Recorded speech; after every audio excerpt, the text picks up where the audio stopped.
নমস্কার বন্ধুরা, সুজাতা কিচেনে আপনাদের সকলকে স্বাগত। আজকে চলে এসেছি যে রেসিপিটা নিয়ে, অনেকেরই খুবই অনেকের পছন্দের এই মাছটা, চিংড়ি মাছ তো আমরা অনেকেই পছন্দ করি। আজকে চিংড়ি মাছ দিয়ে করব পাতুরি। পাতুরি তো আমরা ভেটকি মাছে খেয়ে থাকি, রুই মাছে, কাতলা মাছে খেয়ে থাকি। আজকে চিংড়ি মাছ দিয়ে পাতুরি বানাবো। আর এই পাতুরিটার জন্য আজকে আমি একটু নারকেল দিয়ে পাতুরি করার ইচ্ছা, ওই জন্য নারকেলটা ঘরে ছিল। আর এই নারকেলটা খুব একটা পুরো বেরোয়নি। যাই হোক, নারকেলটাকে আমি একটু চামচের পিছনটা দিয়ে খুলে নেব। সমস্ত নারকেলটা মানে এক মালা নারকেল আমি খুলে নেব, আমার দু মালার দরকার নেই। এবার নারকেলটা যেহেতু একটু মানে কাঁচা ধরনের নারকেলটা বেরিয়েছে, মানে যেটাকে আমরা বলি দুর্ম নারকেল, এই নারকেলটাও দিয়েও মানে নারকেল সব রকম নারকেল দিয়ে ভালো লাগে। এবার নারকেলটা আমার ওদিকে ছাড়ানো হয়ে গেছে, চিংড়ি মাছগুলোকে আমি ছাড়িয়ে নিচ্ছি। আমি কিন্তু খুব বড় একটা সাইজের চিংড়ি ব্যবহার করিনি, এরকম মিডিয়াম সাইজের চিংড়িগুলো দিয়ে বেশ ভালো পাতুরি হয়। আর চিংড়ি মাছগুলোকে মাথা টাথা পুরো ফেলে দেবো, কিন্তু এই পাতুরিতে মাথা লাগে না। আর এখানে যে মাঝখান থেকে যে পিঠের একটা শির থাকে, সেই শির মতো বের করে নিচ্ছি। একদম চিংড়ি মাছগুলোকে পরিষ্কার করে নিলাম কেটে। আর এইদিকে সর্ষে পোস্ত নিয়েছি সম পরিমাণে। আমি 1 চামচ সর্ষের সঙ্গে 1 চামচ পোস্ত, 2টো কাঁচা লঙ্কা আর 1 মালা নারকেল নিয়েছি। যেহেতু নারকেলটা একটু পুরু ছিল না, ওই জন্য আমি 1 মালা নিয়েছি। এবার সমস্ত কিছু ভালো করে কিন্তু বেটে নেব। হ্যাঁ, আরেকটা কথা বলি, নারকেলটা কিন্তু অপশনাল। পাতুরিতে নারকেল না দিলেও ভালো লাগে, সর্ষে পোস্ত দিয়েও পাতুরি বানানো যায়। সর্ষে পোস্ত দিয়ে অনেকে করে, কিন্তু আজকে আমার ইচ্ছা হলো একটু নারকেল দিয়ে করার, ওই জন্য নারকেল দিয়ে কিন্তু টেস্ট খুব ভালো হয়। এইভাবে বাড়িতে কিন্তু ঝড়ে তো চিংড়ি মাছ তো ঘরেই আসে, আর ছোটো চিংড়ি থাকলে এইভাবে বানিয়ে নিতেই পারেন। এবার আমার এদিকে মশলাটা একদম রেডি হয়ে গেছে। আমি এদিকে চিংড়ি মাছটার মধ্যে মশলাটা দিয়ে দিচ্ছি, পুরো মশলাটা দিয়ে দিচ্ছি। যেহেতু নারকেলটা দিয়েছি বলে মশলাটার পরিমাণটাও অনেকটা বেশি হয়েছে।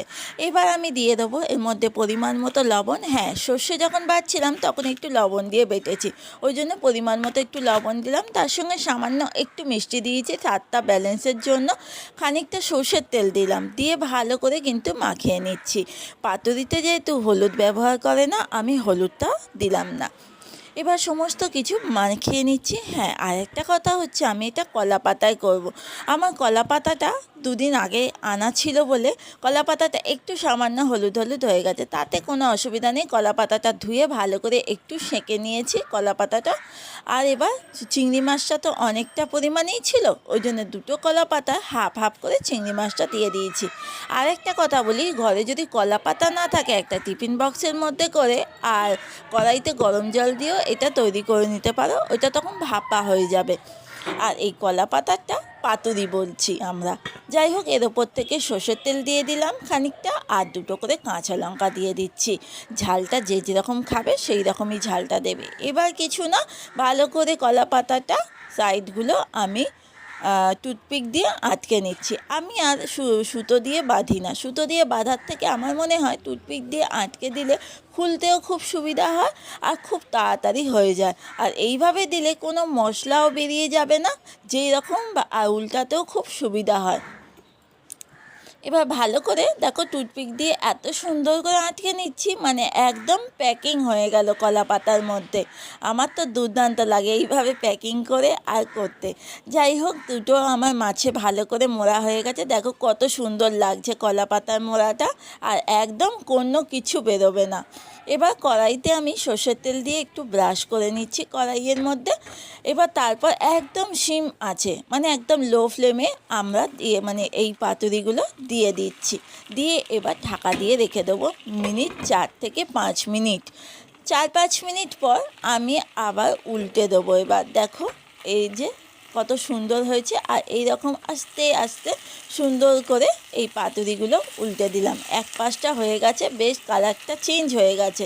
এবার আর এক পাশটা উল্টে দিয়ে আবার ঢাকা দিয়ে 5 মিনিটের জন্য রেখে দেবো। 10 মিনিটের মধ্যে পাতুরি কিন্তু একদম রেডি হয়ে যাবে। দেখো একদম দুদিকটা হয়ে গেছে, দুদিকটা উল্টে আমি দেখিয়ে দিচ্ছি তোমাদের। দেখো দুদিকটা পুরো সুন্দর হয়ে গেছে। এবার একটু ঠান্ডা করতে দিই, তারপর আমি এটা পরিবেশন করব। ঠান্ডা বেশ হয়ে গেছে, তখন আমি এইটা দেখো প্লেটের মধ্যে দিয়ে দিচ্ছি। আর এটা তোমাদের সঙ্গে খুলেও দেখাবো কত সুন্দর হয়েছে, আর খেতে কিন্তু দুর্দান্ত। কোনো কিছু না থাকলে এইভাবে ঘরে চিংড়ি মাছ থাকলে, আর শস্য বস্তু তো ঘরে তো থাকেই, যখন তখন এইভাবে বানিয়ে নিতে পারো। এই কি আমাদের এখানে কলা পাতাটা পাওয়া যায় না, আর এই শহরে কলা পাতা পাওয়াটা মানে বাজারে কিনতে যেতে হবে, ওই জন্য কলা পাতাটা আমার একটু অসুবিধাই হয়। যাই হোক, আর এইভাবে পাতুরিটা করে নিয়েছি। আর রেসিপিটা কেমন লাগলো অবশ্যই কিন্তু জানিও। আর ভালো লাগলে আমার ইউটিউব চ্যানেলটাকে যারা সাবস্ক্রাইব করোনি তারা সাবস্ক্রাইব করে দিও, আর যারা ফেসবুক পেজ থেকে দেখছো তারা অবশ্যই ফলো করে দিও। ভালো লাগলে একটা লাইক শেয়ার করে দিও। আর সবাই ভালো থেকো, সুস্থ থেকো। আবার একটা কোনো রেসিপি নিয়ে তোমাদের কাছে হাজির হয়ে যাব। আজকের মতো আসছি, টাটা।